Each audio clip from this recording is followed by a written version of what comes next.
aí galera, tudo bem? Meu nome é Marcelo Zarski e eu não tenho uma frase de efeito para esse podcast. Estamos aqui hoje no Bico do Corvo com o Ryan. Fala galera, aí aqui, e segundo a estatística da ONU, quem lê quadrinho é mais feliz. Olha só. Com o Anderson Rosa também. Ô pessoal, eu sou o Anderson Rosa e eu queria dizer para vocês que quadrinhos eu leio e entendo. Olha só. E a gente tem dois convidados especiais aqui, que é o Matheus. Fala galera, o Matheus. Leio faz um bom tempo, mas não entendo muito não, viu? Vou só participar um pouco. E o Fernando. Salve rapaziada, beleza? Fernando aqui. Isso aí, gente. A gente vai estar conversando hoje sobre quadrinhos, né? Essa galera é o time dos quadrinhos. Não sei o que eu estou fazendo aqui ainda, mas vamos lá. A gente vai falar sobre quadrinhos, como que a gente começou a ler, qual que é a nossa história com os quadrinhos e assim por diante, depois da vinheta.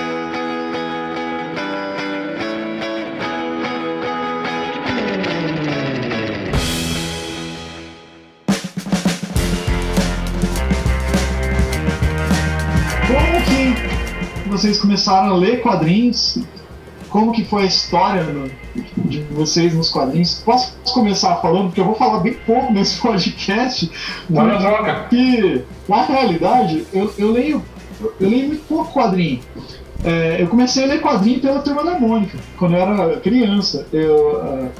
Minha tia assinava lá a Turminha da Mônica lá, e vinha todo mês um tanto de gibis lá, acho que vinha a Mônica, Castela selecionava, daí eu lia lá, né? Então assim foi meu começo de ler história em quadrinho. Aí depois eu passei a ler mangá, isso na adolescência, que é a história em quadrinho japonesa, né? Que leio ao contrário, né?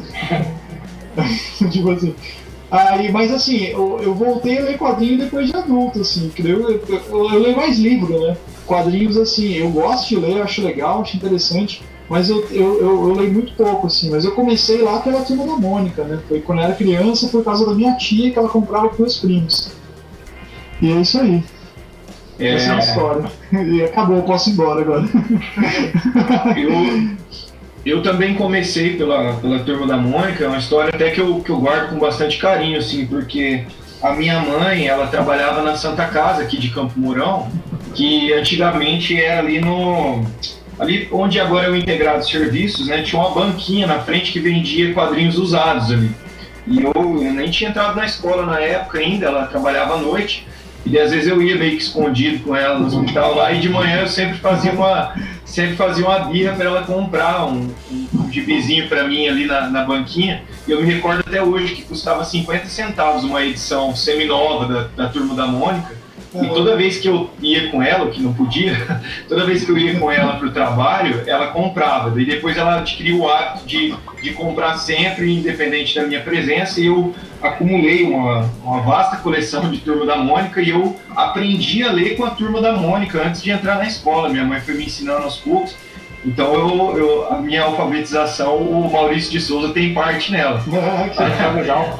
Aí, assim, isso é uma memória que eu tenho muito carinho por ela. Depois, teve uma época que eu sofri um acidente, daí eu fiquei, durante a infância, ali, de cadeira de rodas e tal. Aí, um moleque ativo, né, queria correr e tal, eu não podia, e concentrei totalmente na leitura dos quadrinhos. Aí eu aumentei ainda mais a minha coleção de Turma da Mônica.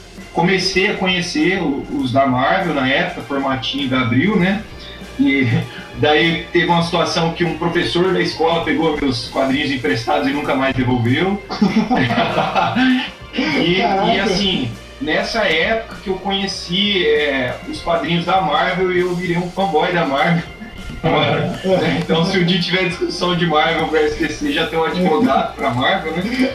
Mas só que eu perdi um pouco o hábito depois ali dos 15 anos, eu acabei diminuindo consideravelmente. Mas a minha infância e adolescência foi toda acompanhada por quadrinhos, assim. Legal. Vamos deixar, o certo é a gente deixar o Anderson por último, porque ele começou a ler quadrinho lá nos anos 30, né, Anderson? Mais ou menos. comprava na banca ainda nessa época. O Yellow Boy. Era a invenção. Era pergaminho aí. Vinha em papiro. Papiro, né? Deixa eu falar então. Cara, o meu. Comecei não faz tanto tempo assim também. Mas eu comecei com o pé direito, que o primeiro quadrinho que eu li foi do Cavaleiro das Trevas, do Frank Miller. Aí comecei bem, né, mano?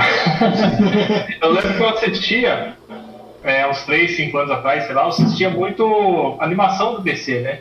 Sempre que saía assim, eu corria lá baixar e eu era fissurado. Sempre curtia assistir, gostava. Aí eu conversando com um aluno meu de guitarra, ele falou, eu comentei com ele, falei assim, cara, você viu a animação do Cavaleiro das Trevas, saiu e tal?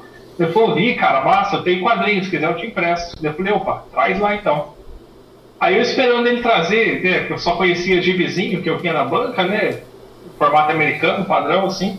Ele tirou da bolsa, assim, aquele trambolho gigante, assim, capa dura. Eu falei, nossa, mano, caraca, sabia que tinha esse lance não, né, tipo, edição de luxo e coisa desse tipo. Aí eu li aquilo, demorei uma semana, assim, e eu falei, caraca, mano, agora eu fiquei ficar pesquisando na net, né, quadrinho pra comprar, pra ler, o que tinha que ler, tudo isso aí. Aí foi meu ponto de start, foi daí pra frente. Massa. E vai lá, Matheus. Agora eu, né? O meu foi herança de família, meu pai, cara. Meu pai sempre curtiu o quadrinho desde a juventude dele, e veio trazendo, desde o Homem-Aranha, a Turma da Mônica, tudo, ele sempre curtiu, ele sempre leu tudo, né? Aí deu, vamos dizer que 50% dele e 50% do meu irmão, cara. O meu irmão também é bem fã pra caramba, tá ligado? De quadrinhos, igual perdão a imagem. O primeiro também é igual do Arranhão, meu primeiro é o Cavaleiro das Trevas. Perdido, fuçando uma coisa dele, peguei um, li, falei, pô, que massa, né? Só que eu fui desenvolver pra ler mesmo as coisas da gente, criar minha coleção faz que uns 6, 7 anos só. Eu sempre fui muito de ir na banca e curtir a capa, velho. A capa era o que chamava minha atenção, nem tanta história. Eu olhava a capa, gostava dela e levava ela. Nem via se era edição 15, edição 20, ou edição 1, edição 3. Aí depois de um tempo eu fui começar a falar, pô, vou fazer o segmento certo, né? Certo. Aí agora eu tô na show, os últimos 3 anos, então, eu tô gastando dinheiro demais, né, com isso. Eu parei por causa disso. É um vício, né? Hoje em dia tá foda. É, né? É verdade. Agora o Anderson conta a história dele, da invenção do quadrinho. Então, no princípio eram apenas as células. Né? Então, eu na verdade comecei a ler quadrinho ainda nos anos 70 e eu aprendi a ler para ler quadrinhos, né? Eu tinha 4 anos e eu via as pessoas lendo, eu não acreditava como é que alguém podia ler e eu não. Aí eu obriguei literalmente a minha mãe a me alfabetizar em casa. Então eu com 5 anos eu já estava lendo e escrevendo por causa do quadrinho. E na época já tinha a Turma da Mônica, mas era os quadrinhos do Sítio do Pica-Pau Amarelo. Era da Rio Gráfica Editora, eu lembro até hoje, assim. E daí eu peguei toda essa fase, Ebal, Rio Gráfica Editora, tinha uns quadrinhos da Marvel na época, feito pela editora Block, que era assim, tudo publicado em 16 cores. Eu acho que o Ryan mandou no grupo lá de HQ como seria o Watchmen feito pela Block, né? E era bem aquilo lá, entende? Era 16 cores, assim, a cor da pele era um amarelão. Nossa, era super cheguei, assim, não tinha nenhuma nuance de cor, era só vermelho, era tudo vermelho, amarelo, tudo amarelão, não tinha assim sombreado, nada, né? Era uns gibi muito tudo mal feito, assim. Aí depois veio a Rio Gráfica, que melhorou um pouquinho a qualidade. E daí entrou Abril, entraram outras revistas, né? Só que na época, assim, uma coisa que, pelo que eu vi de vocês, ninguém comentou, é que, por exemplo, eu sou da época que todas essas revistas vinham soltas, né? O Watchmen eu li em 12 edições, eu não li numa edição só, eu só fui ler depois quando eu comprei a edição de luxo encadernada. Mas era tudo revista semanal. Uma das coisas assim que mudou bastante no hábito do leitor de quadrinho é que na minha época a gente tinha muito isso de frequentar a banca, que nem o Fernando falou ali, ele saía... Esse lance que você falou de comprar, desculpa, cara, de comprar, ir na banca sempre, é como eu tava falando, eu não li muito quadrinho, de comprar quadrinho, quando eu era mais adolescente, criança, mas eu li muito mangá, né? Eu era muito fissurado, eu sou da época do Cavaleiros do Zodíaco, né? Então, na Manchete, né? Eu assistia na TV Manchete, eu era apaixonado, né? E daí eu lembro que quando começou a vir mangá pro Brasil, acho que foi a editora JBC que foi trazendo, e eu ia na banca, naquela banquinha do tiozinho lá do lado do Estação da Luz ali, que é a banca espacial, que acho que até tem. Até tem ainda. Ele não deixava a gente pegar as coisas, cara, dava uma raiva. Então, e daí assim, eu ia lá, na época eu tava comprando Yu Yu Hakusho, que é a única coleção de mangá que eu completei, assim, que eu tinha vários, eu queria ler, e daí eu comprava junto com os amigos, daí um amigo comprava Samurai X, o outro comprava Cavaleiros, o outro comprava Evangelho, e a gente ficava trocando e cada um tinha sua coleção. Então eu comprava o Yu Yu Hakusho. Aí eu ia todos os domingos, eu lembro que era semanal, todo domingo era dia de ir na banca, cara. Tipo assim, eu ia lá na banca, e domingo à tarde comprava o mangá. Às vezes não chegava, mas isso que o Anderson falou, eu vivenciei no mangá, não no quadrinho, né? Daí, e era legal, assim. Só que era um tempo diferente, né? Hoje em dia, isso acontece, que ele falou, acontece com tudo, né? Série de TV mesmo, sai as temporadas todas de uma vez só, né? Algumas séries que saem lá um episódio por semana, tipo, acho que o American Gods fez isso na Amazon, cada semana sai um episódio diferente, né? Mas é tudo muito rápido, né? Tipo, sai essa semana, sexta-feira, estreia a temporada La Casa de Papel, tá tudo lá, você assiste num dia só. Acaba meio que... não que é chato, é outro tempo, né? Mas pensando em série, por exemplo, Arquivo X, eu chegava toda noite da faculdade e na Record assistia Arquivo X, um episódio na semana, era a mesma ideia, assim, sabe? Mas acho que eu vivenciei nesse sentido, né, no mangá, no caso, né, assim, que eu essa questão que você comentou tipo, de unir em uma edição tudo, eu acho que tira muito da magia da HQ. Eu mesmo tô acompanhando, até a do Relógio do Juízo Final da DC, eu tô acompanhando e tá saindo uma por mês, cara. E tá sendo tudo uma alegria, é a questão só do ir até a banca, ver se chegou, tudo isso aí que ele comentou que antigamente tinha. Eu acho que até hoje em dia eu tô tentando levar, cara. Eu acho uma delícia ficar lá olhando, ficar passando de vir por gibi, que seja. É uma atividade do sábado da manhã. Eu sempre fui meio contra encadernado. As coisas que eu tenho aqui são todas de edições separadas. Eu sempre tenho edição separada. Mesmo depois que passou essa fase, eu sempre preferi comprar, tanto que eu só tenho 2 encadernados aqui com a coleção completa.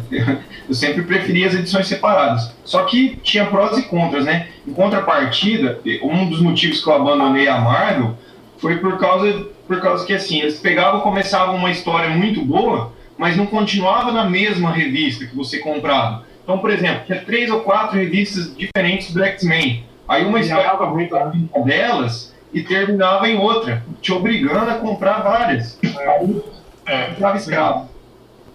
É um mix, né? Os caras fazem. E hoje, assim, galera, vocês têm hábito ainda de estar comprando, de estar lendo quadrinhos, assim, frequentemente, ou ficou menor? Que a gente foi falando de coisas que a gente vivenciou até agora, né? Tipo, adolescência, não sei o quê, tal. Mas hoje, assim, tipo, você ainda compra, segue alguma série específica, que o Matheus citou ali o Relógio do Juízo Final, é isso, né? Como é que é, assim, hoje pra vocês? Assim, o Ryan eu sei que segue bastante coisa, assim, né? E o Anderson tá comprando o Sandman da vida hoje. Eu tento comprar todo mês alguma coisa, cara. Eu não sigo. Eu sigo bastante séries, eu tô acompanhando. Só que não é sempre que eu vou. Não é toda semana que eu tô comprando alguma coisa, né? Principalmente por causa do custo, né? Tem bastante coisa que está elevando o preço. Mangá mesmo do Lobo Solitário. Ele tem 28 volumes, eu tô no 12, eu acho. E ele começou com, era R$18 o volume, agora ele já tá custando 30. Então só assim, puxa, quase dobrou já o valor do negócio, né? Então, algumas séries é mais complicado, né? Mas que nem o Matheus falou, sempre dá uma passada na banca lá, que algumas séries que eu acompanho eu acabo pegando, porque geralmente as mensais é um pouquinho mais barato, né? Algumas chegam por R$9,90, R$24,90, coisas desse tipo. Aí dá pra pegar. Eu voltei a comprar agora por causa do mangá também, porque eu parei mesmo. Eu não parei de ler, mas eu diminuí drasticamente a frequência, e daí as leituras que eu fiz recentemente foram todas online, né? Porque hoje tem muita ferramenta para você ler, e a experiência não é a mesma, não adianta falar que é, mas foi a alternativa que eu alcancei. E daí, como eu tinha o mangá do Dragon Ball completo, aí eles começaram a refazer a série. Eu nem gostei tanto do novo, mas eu não queria ficar incompleto, eu voltei a frequentar a banca só para comprar o Dragon Ball. Mas as HQs eu posso dizer que eu parei as compras, mas não parei a leitura. É um verme maldito mesmo, né? Fui comprar só para não ficar com a coleção incompleta. Esses dias eu li, eu assinei a Amazon lá e você tem algumas coisas, alguns benefícios do Kindle, né, para usar lá, né? Aí eu não tenho um Kindle, mas dá para você usar pelo celular, né? Aí esses tempos é um negócio legal, porque eu precisei no médico, daí você fica lá esperando a sua consulta, você abre o celular, você fica lendo, né? Aí veio o primeiro volume do The Boys, cara, pra ler, e de graça, assim, né? Tipo, aí eu falei, porra, vou ver qual que era, porque a série é boa, não tinha visto a série.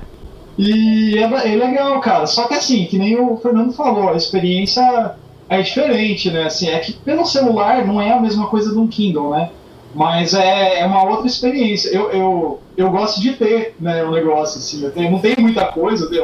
Que eu falei, eu leio mais livro do que quadrinhos e mangás. Mangás eu nunca mais comprei, assim. Parei no Yu Hakusho ali e tal. Comprei, entre aspas, eu assinei uma box lá, Nerd, lá o Nerd ao Cubo, e veio 2 mangás esse mês.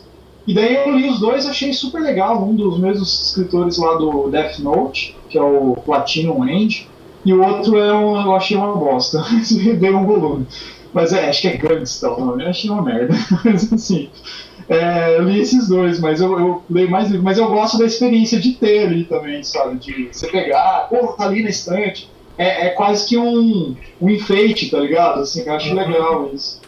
É a experiência do colecionador, né? Você gosta de ver tudo ali enfileirado, né? A gente está se mudando e daí também eu vou começar a organizar melhor a biblioteca, acho que dá para ver um pouquinho aí. Eu atualmente eu tenho seguido, assim, de comprar mesmo, basicamente 2 revistas, né?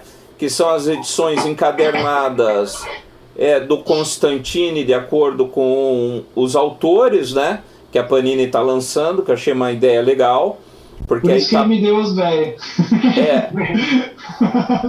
E também estou refazendo, eu tinha, quando saiu na banca, o Conan ainda era vivo, aí agora eles estão lançando, né, a Espada Selvagem de Conan, e daí eu estou acompanhando, tentando fazer, não sei se vou terminar, porque vão ser 75 livros, mas pelo menos até o 20 eu garanto que eu vou, né? Depois daí pra frente, porque é mais ou menos o período que eu cheguei a ler na época que foi lançado, que depois ficou um pouco chata a revista, saíram os principais ilustradores, porque a Espada Selvagem de Conan ela é muito legal pela qualidade da ilustração, né? Então é nanquim, bico de pena, então é todo um trabalho ali, né?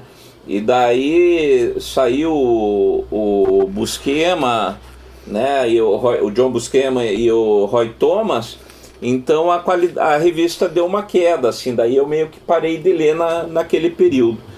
Então eu vou acompanhar enquanto tiver os 2, que eu acho que é a fase de ouro do Conan, né? E Conan é o tipo da revista, aproveitar para falar um pouquinho, que na verdade não sobra muito, né?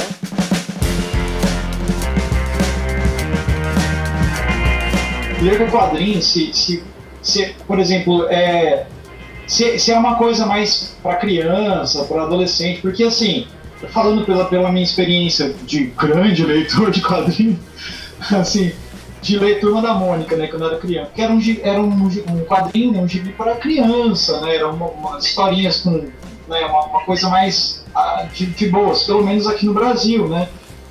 Lá nos Estados Unidos acho que tinha o Riverdale lá também do Art, né, que virou série, né, Riverdale, lá que era mais ou menos a turminha da Mônica, do Art, essas coisas assim também lá e tal, mas eram historinhas assim, inofensivas, vamos dizer assim. E depois deu a impressão de que foi ficando um negócio um pouco mais sério, temáticas mais diferentes, né? Vocês falaram do Frank Miller lá do Batman, né? E até os próprios X-Men depois, né, foram uma temática um pouquinho mais de coisa social, né? Tem toda uma coisa por trás, né? A gente falou num outro podcast lá sobre a Mulher Maravilha, né? Como que na época era bem tenso o quadrinho quando saiu e tal. E vocês acham que hoje, né, tipo, é uma coisa ainda muito estereotipada para criança, infantilizada, ou já não tem mais nada a ver, já mudou, já é uma literatura, vamos dizer assim, já está dentro da literatura, da arte e literatura mesmo, assim, o que vocês acham? Cara, tem uma frase do Sidney Guzman que eu gosto. O Sidney Guzman, ele é o editor da MSP. Ele fala que sim, quadrinhos são para crianças, também, né? Do mesmo jeito que é para adulto, para adolescente, para quem quiser. Que é necessariamente igual ao cinema, né? Você tem filme para criança, tem filme para adulto, tem filme para qualquer tipo de pessoa. Quadrinho você também acha nesse sentido, né? Tanto, sei lá, desde quadrinho erótico até quadrinho de suspense, terror, ou, sei lá, super-herói, ação, o que você quiser, né? E que nem você falou o negócio da literatura, tem algumas pessoas até que não gostam muito de falar que acha que quadrinho entrar em literatura está desmerecendo o quadrinho como uma arte isolada, entendeu? Tipo assim, a quadrinho é quadrinho, literatura é mais pro livro, né, digamos assim. O quadrinho, ele por si só, ele já é um tipo de arte, né, considerado até a nona arte, se não me engano.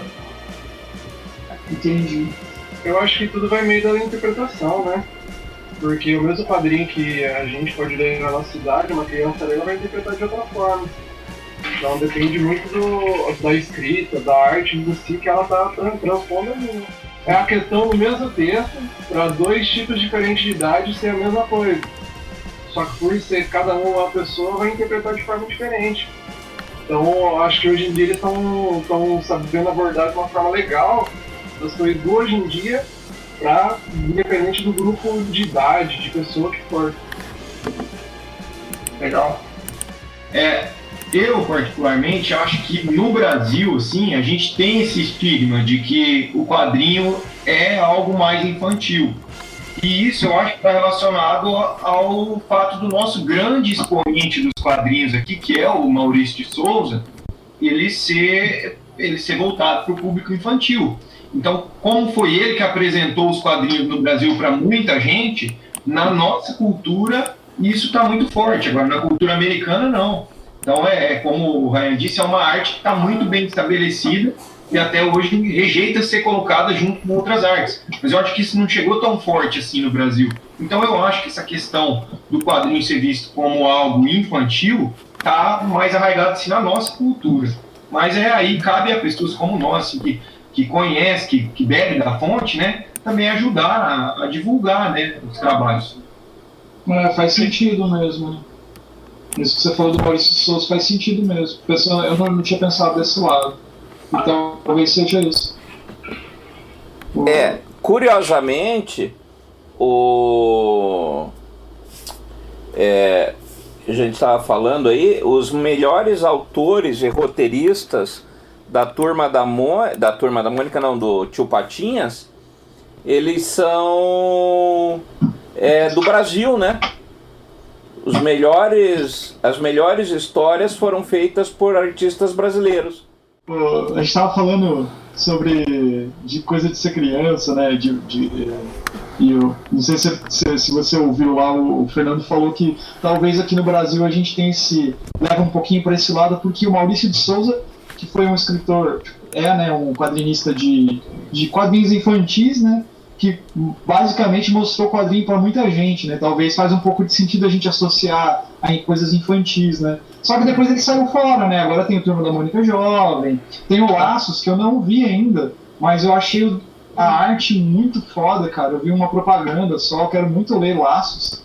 O Turma da Mônica, pra mim, foi uma parada bem legal quando eu era criança, cara, então eu achava muito massa. Ver o Turma da Mônica Laços deve ser muito interessante, porque daí tem uma temática mais, né? Eu acho que deve ser muito bonito, mas eu acho que assim, ele nunca vai conseguir sair da criançada. Por mais que... Acho que ele nem quer, né, cara? É igual a Xuxa querendo fazer programa de adolescente, não vai rolar. Mas acho que ele nem quer, cara. Eu acho que ele deixa aberto pra galera fazer, ó, façam aí, e eu vou ganhar uma grana do mesmo jeito, né? Tipo assim, que tá o nome dos personagens dele, o nome dele lá, né? E expande, né, cara? Acho que é a mesma coisa que o cara do Cavaleiros do Zodíaco tá fazendo, ó, faz o que vocês quiserem aí, vai entrar grana pra mim. Aí sai aquelas porcarias, né? Que tá saindo. Deixa eu jogar mais um aqui. O Anderson falou essa? Não sei. Não falei. Não. Falei. Então, eu acho que quadrinho, na realidade, ele começa como uma coisa de criança e depois ele vai entrar no universo adulto, ele vai abrir uma trincheira, e eu percebo principalmente que os temas adultos, eles entram primeiro de uma forma bem sutil nos quadrinhos de terror, tipo Cripta, né? Antigamente tinha aquele Contos da Cripta, que tinha um teor altamente erótico, naquela série de revistas heavy metal, isso, Creepy, aí ó lá, ó. Né? Naquela revista heavy metal, que é onde vai aparecer pela primeira vez até os quadrinhos do... Pô, isso que é legal, mano. Como que é o nome lá, Rayan, que nós fomos procurar em Curitiba, lá, o Mébius, é isso, o Mébius e a Garagem Hermética, né? Que vão aparecer nesse período na Heavy Metal. E tinha uma revista aqui chamada ano 2000, se não me engano, 2000 DC, uma coisa assim. 2000 AD, não é? Não, DC, depois de Cristo. Que é onde apareceu aqui no Brasil Judy Dredd, por exemplo, pela primeira vez. Então eram revistas mais voltadas para o público adulto, em termos assim, e depois aí acho que o Alan Moore que deu o primeiro pontapé mais forte no Monstro do Pântano, né? Que ele entra com o gótico americano e daí ele inaugurou uma nova era dos quadrinhos. E só de curiosidade, eu comecei a ler o Monstro do Pântano nas edições da Ebal. Nossa, gente, já era coisa muito adulta, assim, né? Minha mãe nem imaginava que eu lia isso. Então, o Monstro do Pântano já era tenso o bagulho, não era uma coisa muito simples, não. E eu acho que o que aconteceu dos anos 80 para cá foi que o quadrinho conseguiu sair do estigma de ser uma coisa infantil, né? Ele, como falou ali o Matheus, tem hoje quadrinho para adulto, quadrinho para criança, né? E ele virou, também como o Rayan falou, uma arte à parte, né? Porque ele está conseguindo juntar artistas visuais, né? E grandes roteiristas, né? Numa única intenção ali. Então o quadrinho ele mesclou aí um pouco o caminho do cinema e da literatura, né? Ele juntou os dois. É arte sequencial, né? É uma arte sequencial.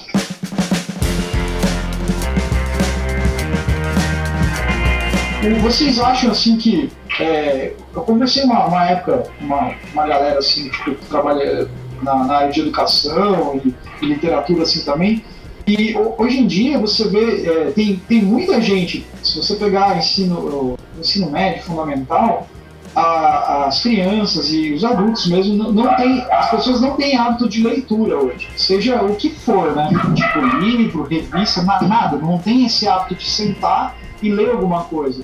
E as coisas são todas muito rápidas, tanto que tem e-books que são audiobooks, né, hoje em dia, para a pessoa estar lendo lá, né, tá ouvindo, né, vamos dizer assim, né. Os vídeos do YouTube, por exemplo, são curtinhos, né, 5 minutos, se for mais de 5 minutos, a galera não para ouvir. Uma música de mais de 3 minutos, ninguém para ouvir mais, né. Então, assim, e conversando, assim, com pessoas dessa área, assim, uma época alguém falou assim para mim, da área de literatura, né, pô, as crianças, os adolescentes, né, eles já não estão lendo. E porque muitas coisas são temáticas, muitos livros ali são coisas que as pessoas acabam não se interessando. Por exemplo, aí até a pessoa era professora de português na época, falou assim, de literatura, e falou assim, cara, se você coloca para um adolescente na época, anos 2000, assim, você dá Dom Casmurro para o adolescente ler, você vai falar, porra, é um livro que é difícil de ler. É uma história que muitas vezes não vai chegar nele e ele não tem aquele hábito de ler. Então dá uma coisa que o adolescente vai conseguir ler. Um quadrinho, sei lá, Harry Potter, qualquer coisa que tenha esse sentido.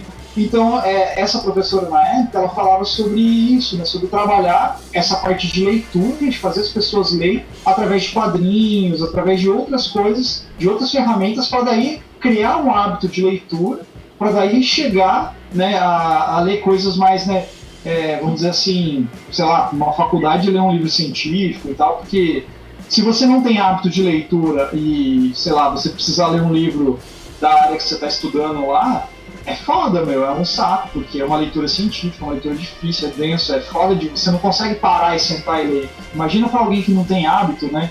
E vocês acham que nesse sentido, para a época, né, pelo que eu conversei com ela, né, os quadrinhos, eles poderiam ajudar nesse sentido. Vocês acham que o quadrinho, ele vai, vamos dizer assim, quadrinho, mangá, histórias nesse formato, né, assim, com a porta de entrada, como porta de entrada, mas vocês acham que ele vai acabar suavizando um problema? Tipo assim, a pessoa não vai ler de qualquer jeito, ela vai ficar vendo imagens porque muita gente faz isso, né?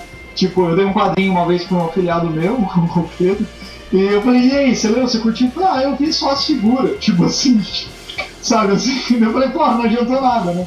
Acho que mas aí depende muito do ensino, né, velho? Se você pega um quadrinho e ensinar como é a leitura dele, como que deve ser a leitura, aí vai muito do que ensina, né, velho? Uhum. Eu acho que é mais fácil, né? Mais fácil dar um quadrinho pra pessoa ler do que um livro, né? Acho que é muito mais fácil uma criança do que para uma pessoa mais velha já, né? Geralmente se oferece para uma pessoa mais velha e o cara prefere um livro. Ele nem vai ler o livro, mas ele prefere um livro do que entregar um quadrinho e o cara, aquele lance do preconceito que a gente falou, né? O cara fica aquele negócio tipo, não vou ler essa porcaria não. E rola, né? Tem esse preconceito, né? Mas o lance de quadrinho realmente para uma porta de entrada para leitura e coisa desse tipo, com certeza, vixe. Acho que seria incrível colocar na rede de escolas, até mesmo na faculdade, cara. Tem como usar muito. Tem várias temáticas, vários temas e tudo mais. Eu acho assim que o momento ele é muito oportuno para colocar os quadrinhos ali como parte inicial da leitura, porque o cinema, hoje os filmes de maior lucratividade do cinema são aqueles que derivam das histórias dos quadrinhos. Então há um interesse iminente aí por todo mundo por causa do movimento dos filmes de super-heróis, e isso vai acabar levando. As pessoas voltaram a ter interesse em quadrinho, pessoas que não tinham, para conhecer as histórias que deram origem aos filmes. E para as crianças isso é bom, porque a criançada vê o filme do Homem de Ferro, se tiver o Homem de Ferro para ela ler na biblioteca da escola dela, ela vai querer ir na biblioteca, ela vai querer ler o livro. Mas eu acho que aí já entra numa outra discussão, o de ensino não está sabendo fazer uso disso, é preso nas mesmas obras de muito tempo atrás, que é o que o Marcelo falou, e o pessoal acha que falta um pouco a coragem de questionar, de falar assim, será que de repente outras ferramentas não são mais eficazes? E eu concordo totalmente. Arriscar, né? Concordo totalmente, assim, que se você oferecer a leitura que para a pessoa é interessante, vai ficar mais fácil para ela ler aquelas que são necessárias, né? Deixando claro também, a gente não está minimizando obras clássicas, nem nada, né? Mas Que são importantes, tiveram uma grande importância e são importantes ainda. Mas assim, pra alguém que nunca leu, né? Eu lembro no ensino médio, cara, quando eu tive que ler lá Triste Fim de Policarpo Quaresma, cara, eu não li, cara. Tipo assim, eu vi um resumo. Porque era chato pra caralho, cara, assim, né? Imagina hoje, né? Exatamente. Então, coloca um pouquinho de cada um, acho que ficaria mais atrativo até esses livros de mais dificuldade de compreensão, né? É melhor. Sim, sim. É aquele lance, né? É melhor esperar sair o filme, né? Não vou ler o livro, não vai esperar sair o filme. Cara, tem abrindo um parênteses aqui, tem um filme que eu fiz. Saiu o filme, eu me interessei pela história, daí eu descobri que tinha um livro e fui ler o livro. Que é aquele. Ai, caralho, como que é o nome? O Tim Burton dirigiu. Mas é tipo uns X-Men, umas crianças que têm poder. Só que não é bem X-Men, tá ligado? Não sei o que lá da senhorita Peregrine lá. Puta, tá ligado? As criancinhas, tem um menino invisível. É o lar da. O lar das crianças. Extraordinárias da senhorita Peregrine lá. Eu digo isso aí. Saiu o filme, eu vi o trailer e falei, nossa, que legal. É o lar das crianças peculiares, não é? Isso, o lar das crianças peculiares, é isso mesmo. Aí eu falei, porra, que deve ser legal. Daí eu descobri que tinha um filme. Aí o livro. Daí eu comprei o livro e fui ler o livro. Só que o livro, ele tem várias partes, né? Aí eu li só o primeiro livro, né? São 3 volumes, né? Aí eu li o primeiro, daí eu falei, legal, mas eu não achei os outros pra ler, para comprar na época, que eu comprei na Americanas. E daí eu fui ver o filme. Aí o filme, obviamente, né? Quando você lê o livro, o filme vai faltar muita coisa, né? Mas o filme, ele meio que resume toda a história num filme só, né? Aí eu falei assim, agora eu já terminei, já vi a primeira parte, já assisti o filme, foda-se agora, né? E o Senhor dos Anéis. Só que o Senhor dos Anéis, eu conheci a história, eu tenho os livros, mas eu assisti primeiro os filmes, porque na época eu não tinha os livros, e eu assisti todos os filmes, assisti as versões estendidas, assisti de novo, fiz aquelas loucuras de assistir um final de semana inteiro dos filmes com a galera, assim, e o dia inteiro assistindo. E daí eu ganhei os livros de presente. Cara, tá no pacote, tá empacotado os livros. Aí eu falei assim, nem abri, tá lacrado. Aí tá lá na estante de enfeite. Eu falei, cara, eu não vou ler, porque eu não vou ter paciência de ler, porque eu vou ler e vou ficar imaginando o filme e eu não vou ter paciência, entendeu? Pra mim tá beleza, eu sei que o livro é muito melhor e tarará, mas eu não vou conseguir ler. Eu comecei a ler o Silmarillion, que veio junto nesse pacote. Só que eu falei isso pro Anderson, Silmarillion é uma leitura mega foda de entender, cara. Você lê um capítulo, você fica, pô, que difícil, cara. Pra mim, pelo menos, eu achei difícil de ler, sabe? De conseguir se concentrar ali. Tem muitas palavras que ele cria lá, muita coisa assim, muita coisa da mística do Tolkien lá, que é foda. Mas fecha parênteses. Desculpa. Eu tenho uma pergunta para vocês. Né? Essa questão assim da literatura, eu acho que como a minha área de letras, eu acho que o grande problema hoje em dia é que os professores também não leem. Né? Então, assim, e como eu trabalho direto na educação, o que eu tenho percebido é que hoje em dia os jovens estão começando a voltar a ler. Por incrível que pareça, eu tenho visto muitos jovens lendo livros que nem Guerra dos Tronos. Porra, Guerra dos Tronos cada volume é 800 páginas. Né? O próprio Harry Potter, né? Então muitos jovens voltaram a ler. Eu acho que mais do que nos anos 80 e 90. E em contrapartida, os professores... está difícil achar um professor que diga assim, essa semana eu li tal coisa, essa semana eu li outra, né? Eu vejo com pesar isso, que está sendo, não esquecendo que os professores de hoje eram os jovens dos anos 80 que já não liam. Né? Então são herdeiros daquela cultura ali, né? Do não ler, do desnecessário ler, né? E então assim, eu acho que a gente tem, o quadrinho realmente eu acho que é uma porta de entrada, e você lê uma boa história, seja adulta, seja infantil. Eu, por exemplo, adoro ler as tirinhas do Calvin, né? O Calvin e o Haroldo. Eu acho o máximo aquele piá. E são revistas muito legais. E acho que sim, pode acrescentar, facilitar, principalmente se for um livro assim, que nem o Calvin, o Garfield, né? Que são tirinhas. O antigo, o extinto Chiclete com Banana, né? Nos anos 80 fez muito sucesso.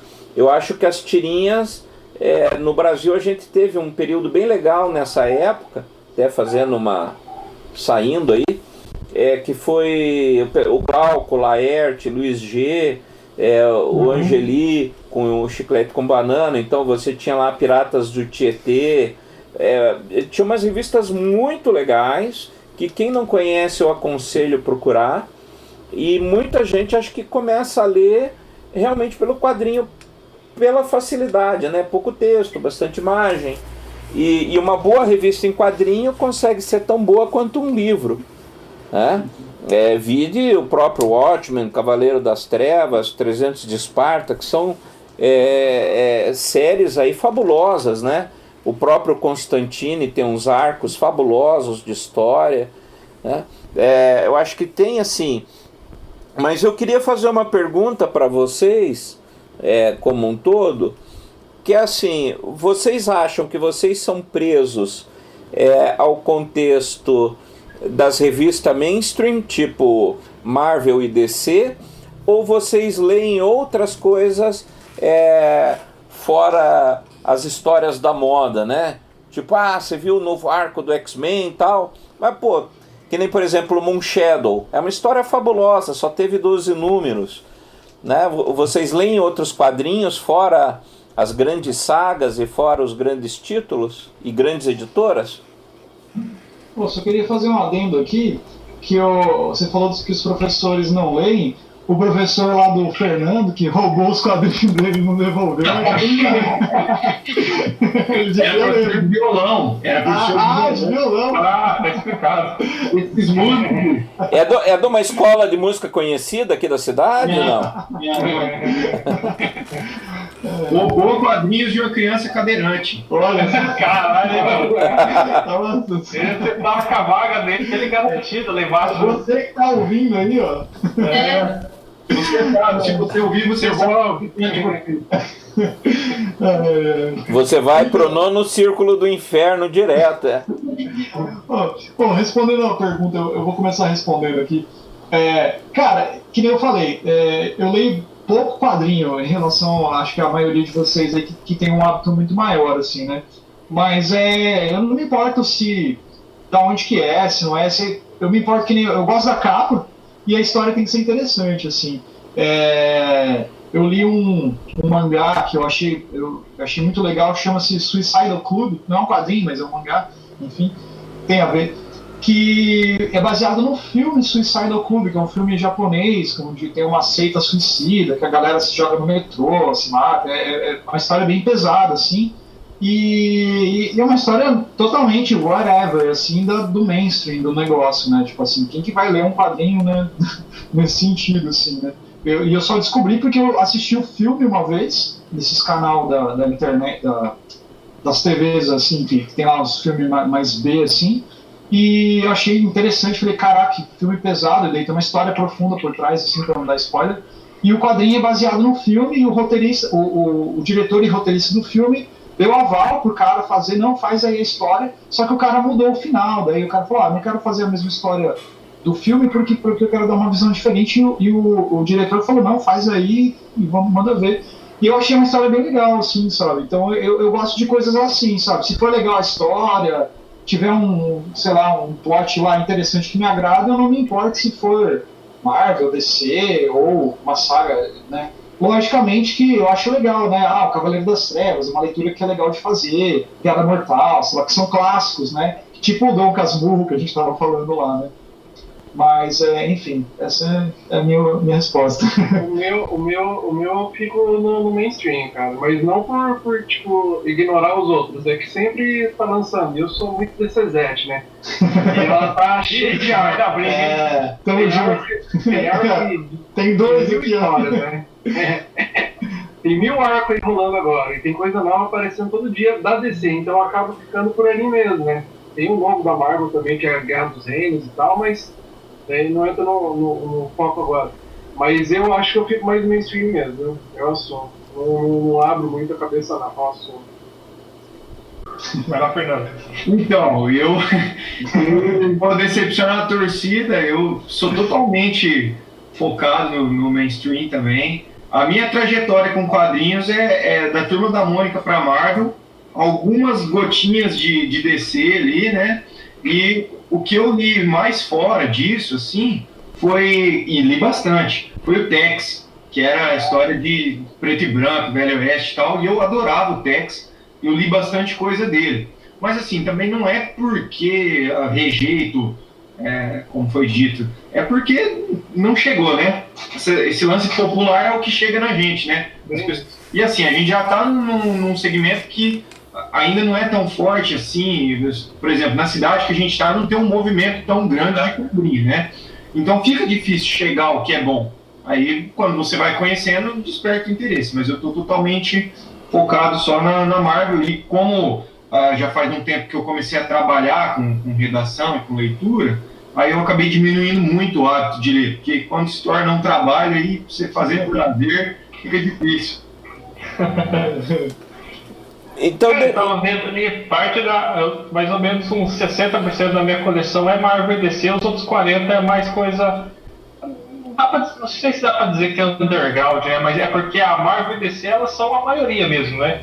Mas essas outras coisas eu acho que não chega a ficar no total, na penumbra ali, né, do negócio. Mas é porque essas outras coisas dificilmente chegam em banca também, né, cara? Porque geralmente os caras às vezes não é uma série mensal ou coisas desse tipo, então já sai direto encadernado. Então fica numa livraria, você tem que comprar alguma coisa online, loja online.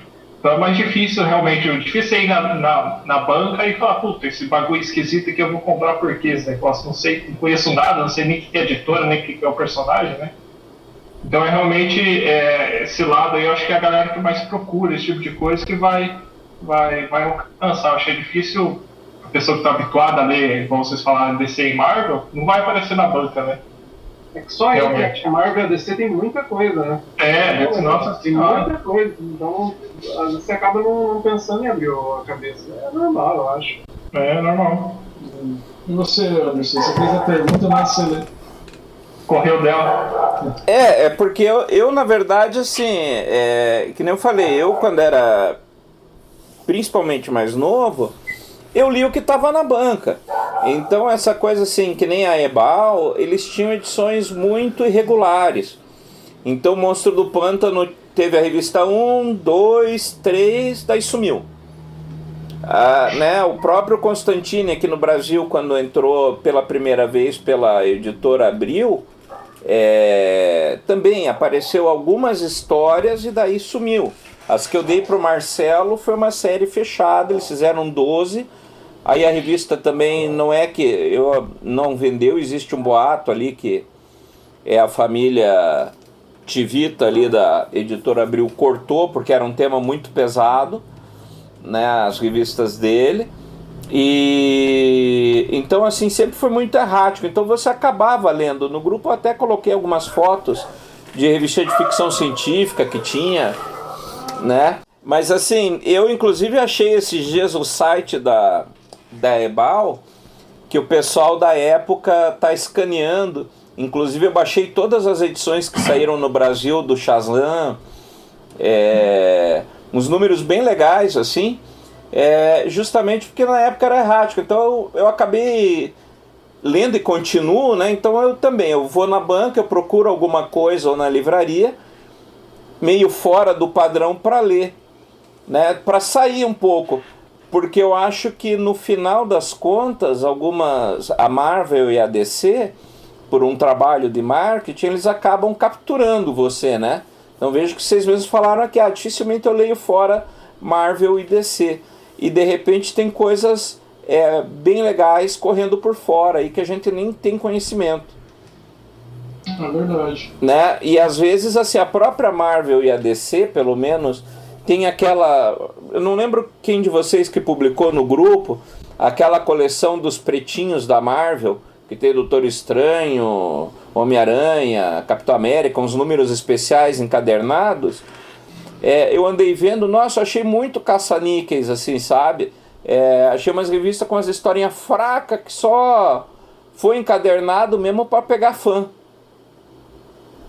Né? Então acaba que você acaba torrando um dinheiro, às vezes, que podia ler uma história diferente, empatando Marvel DC. E aí você fica preso nesse miolo, né? Só lembrando que o próprio The Boys, se não me engano, ele é fora, né, da DC, né? Ele é de uma... eu não lembro agora. Né? O Boys, o próprio Umbrella Academy. Ele é da Image, se não me engano. Não tô ligado.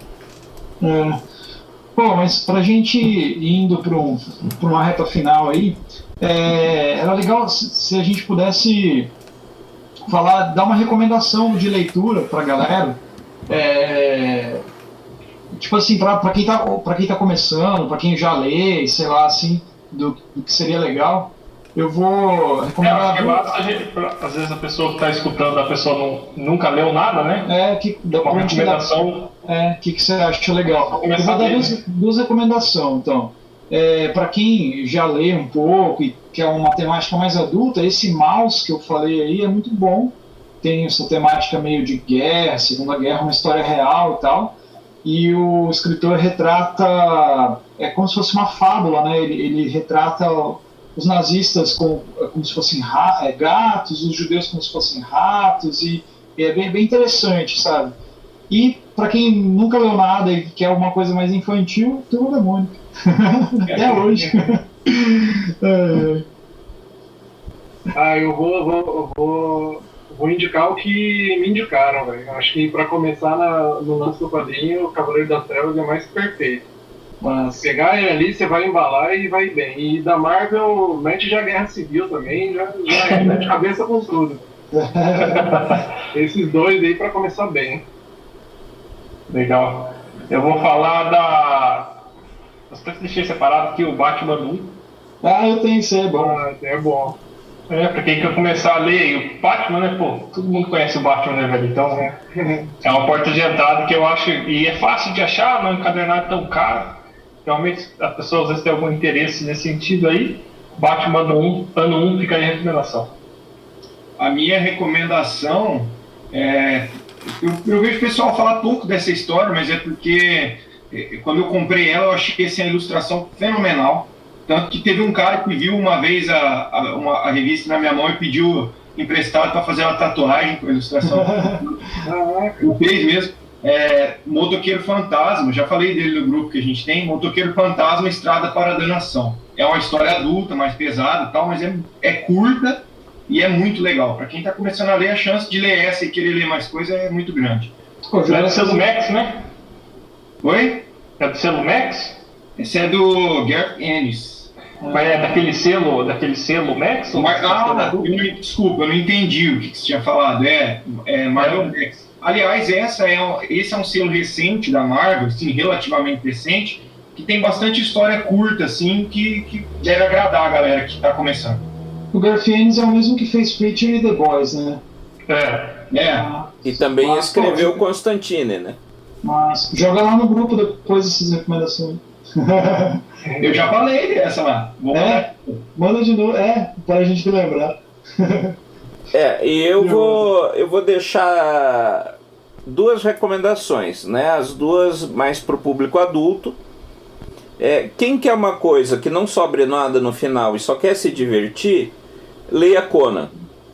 Qualquer quadrinho que você pegar dele. Por quê? Em qualquer página que você abrir, Conan tá escrito assim: morra cão, cala a boca mulher, né? Eu vou matar todo mundo.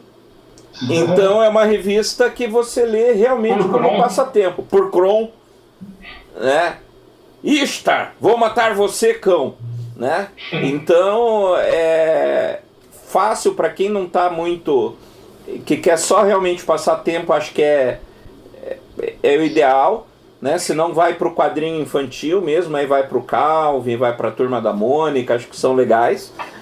E adulto, cara, eu acho que a melhor recomendação que eu poderia dar hoje em dia ainda é Sandman, né? A parte do Neil Gaiman, Sandman não adianta. Ele revolucionou também o jeito de contar quadrinhos e o jeito de contar a mitologia. Então, para quem curte, assim, gostaria, até queria conhecer um pouco mais de mitologia, mas não tenho muito saco. Leia Sandman, que é uma leitura, sem sombra de dúvida, vai atrair você para o universo do quadrinho. Eu acho que a porta de entrada, inclusive fugindo, né, da Marvel DC. Eu acho que mas vai descer também, né? Mas é um selo à parte, né? Não faz parte do eixo Super-Homem, Mulher Maravilha, né? Liga da Justiça, né? É um selo B. Vértigo, né? É um selo à parte, né? E lembrando que esse selo, o Vertigo, ele era o selo adulto da DC, né? Então é onde vai aparecer o próprio Preacher, Constantine, toda essa turma vai para esse selo aí, né? Então acho que é bem legal para quem gosta de umas coisas diferentes assim. Eu acho que fica a dica, inclusive porque ele joga Monstro do Pântano, aparece o Constantine na história, aparece Batman, aparece todo mundo em algum momento no Sandman. Então ele vai acabar direcionando você depois para outras leituras, né? Você vai ver, o que o Batman está fazendo aqui, o que o Monstro do Pântano está fazendo nessa história, né? Quem é o Monstro do Pântano? E daí você vai acabar indo, né?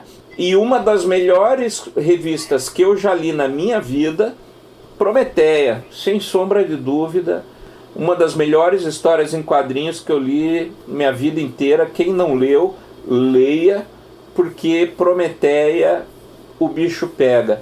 Em termos de arte, em termos de história, é uma das melhores revistas que eu li na minha vida. Não fica devendo nada para V de Vingança, Watchmen, Cavaleiro das Trevas, né? E principalmente a gente não tem nenhuma representante aqui do gênero feminino, mas acho que toda mulher devia ler por obrigação Prometeia, né? Fica a dica aí para as meninas que participam do grupo, para não parecer que a gente só está dando... Oi? A minha noiva está do lado aqui, participando silenciosamente. Então, vale muito a pena. Mas é isso aí. Gente, isso aí, né? Pra gente não se estender muito. O Fernando... parênteses. Fala lá, Fernando. Estou admirado que ninguém indicou a Piada Mortal, porque se você pesquisar na internet, 10 entre 10 sites que vão indicar quadrinhos vão falar da Piada Mortal. Piada Mortal, né? Cara, eu li tardiamente esse daí, cara. Mas é muito bom, realmente. Mas é isso aí, gente. Muito obrigado. Aí, Matheus, Fernando. Valeu mesmo. Anderson, Ryan. Esse aqui vai entrar para especial quarentena, né? Provavelmente sai nas sextas-feiras. Daí a gente está fazendo os especial na sexta sempre. Os episódios padrão, assim, entram sempre na quarta, mas esse sai na sexta. Já que esse é especial de quarentena, vocês estão lendo algum quadrinho na quarentena? Eu tô aqui, ó. Última edição do Juízo Final, ó. Opa! Coisa linda. Pode soltar uma spoiler já. Só que eu tô tendo que segurar, né? Não sei até quando a gente vai ficar em casa, então eu tô esperando mais também. Cara, eu não tô lendo quadrinho, eu tô lendo livro, eu tô lendo The Handmaid's Tale, lá o conto da Aya, né? Cara, bom pra caramba. Então, eu quero ler o livro pra depois ver a série. Eu tô na metade. Não tô tendo tempo de ler muito, porque tem que preparar aula, um monte de coisa, mas eu tô lendo. Pelo menos um capítulo por dia eu leio. Eu tô lendo um de terror, Ritual Romano. Bem legal também. É um quadrinho espanhol. Aí tem uns negócios de exorcismo e tal. Bem legal. Legal. Tô devendo, não tô lendo nada no momento, porque o meu trabalho tá me fazendo ler muito coisa que eu não gosto de né? E eu tô lendo aqui, período de quarentena, Constantine, o Sepulcro Vermelho. Eu vi na banca isso aí. Bem legal. E também aí em livro eu tô lendo aqui uma coletânea do Neil Gaiman, né? Ele e o Al Sarrantônio, que é Seres Mágicos e Histórias Sombrias. Legal. Bem legal, é uma coletânea, são vários contos, vale a pena, edição da Dark Side, né? Que também está fazendo uns trabalhos legais aí em termos de livro, né? Uma hora vamos falar só da parte de literatura aí. Isso aí. Ô Marcelo, antes de encerrar, queria fazer o Anderson confessar um crime aqui, aproveitar que vai ficar gravado, que o Anderson fez a audácia de doar uma coleção inteira do Homem-Aranha. Fala aí, Anderson. Eu tô ligado. Ele me falou essa história. Então, eu sempre fui fissurado no Homem-Aranha. Eu tinha, desde o número 1, publicado no Brasil, foi publicado em 69 pela Ebal, até o último número das bancas em 1986. E daí... O Fernando tá indignado. E daí eu doei para a Gibiteca de Curitiba, né, a coleção inteira. Não tenho nem ideia se tá lá ou quais números restaram, né? Mas eu doei fechadinho para eles, porque foi um período assim, e nem eu vi vocês falando ali, teve um período que eu diminuí a leitura de quadrinhos. Então foi justamente quando eu comecei a trabalhar aos 16 anos, daí eu comecei a parar de ter tempo de ler. Eu falei, sabe de uma coisa, eu vou doar para uma biblioteca, né, no caso a Gibiteca de Curitiba, porque outros jovens vão se beneficiar disso. Aí eu doei tudo que eu tinha de quadrinhos, inclusive a primeira adaptação em quadrinhos do Guerra nas Estrelas, né, do Star Wars. Né? A morte do Batman. Nesse momento veio aquela música na minha cabeça e ele falou Dorime. Tá ligado? Eu doei toda a coleção Dorime. E doei também a morte do Batman, que para quem não sabe, o Batman morre no universo lá paralelo, acho que é Terra 52, uma coisa assim. Que tem aquela primeira Liga da Justiça, e essa história nunca mais foi reeditada, só que ela faz parte do cânone tanto do Batman quanto da Liga da Justiça. E se você olhar em todas as versões do multiverso que aparece essa Liga da Justiça, que é aquele Flash que usa um capacete prateado, ela não tem mais o Batman, porque ele morreu mesmo nessa história e nunca mais voltou. Então nesse universo paralelo até hoje a DC permanece seu Batman, por causa dessa edição. E no Brasil ela saiu em 1980 pela Ebal, eu tenho ela em PDF hoje, e não existe mais essa história reedição nenhuma, né? Uma pena. Eu acho que se fosse a Panini e me perguntasse qual história que eu gostaria de ver publicada hoje de novo, seria essa edição da morte do Batman, porque é a única edição que ele realmente morreu. Caramba. Mas então fica aí, né? A gente terminando triste, né? Quarentena, triste com essas notícias aí, essas confissões aí. Terminar de indignação. E a gente manda um abraço aí pra Júlia, que deve ter uma Júlia ouvindo, né? Você, Júlia, tá ouvindo? Que ouviu até o final. Um abraço pra você aí. E é isso aí. Valeu, gente. Um abraço aí. Falou. Até mais. Tchau, tchau.